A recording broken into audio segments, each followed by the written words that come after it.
কেন ইচ্ছা না থাকার পরেও ব্রিডিং এ দিলাম আমার সর্বপ্রথম ককাটেল জোড়া। আজকে এভিয়ারিতে ঢুকে খেয়াল করি আমার সর্বপ্রথম ককাটেল জোড়া কেমন জানি মন খারাপ করে বসে আছে। বেশ কয়েক মাস আগে একটা বড় ফ্লাইট কেজে আমি তাদেরকে রেস্টে রেখেছিলাম। এমনও এক সময় ছিল যখন আমার এভিয়ারির এই ফিমেলটা একসাথে 9টা এগ লে করতো এবং 9টা এগই ফার্টাইল হতো। এই পেয়ার ককাটেলটা এক সময় আমাদেরকে অনেক বেবি দিয়েছে, ইভেন চ্যাম্পো এই পেয়ারটারই বেবি। যেহেতু আমার এই পেয়ার ককাটেলটা এক সময় আমাদের এভিয়ারির জন্য অনেক বেবি দিয়েছে, তাই আমি ভেবেছিলাম তাদের বয়স হয়ে যাওয়ার জন্য তাদেরকে আমি আজীবনের রেস্টে রেখে দিব।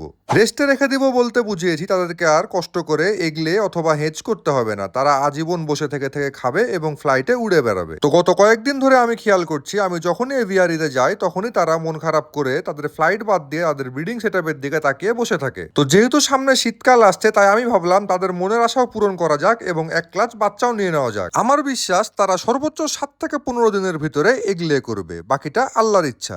আজকের জন্য এতটুকুই ছিল। টাটা।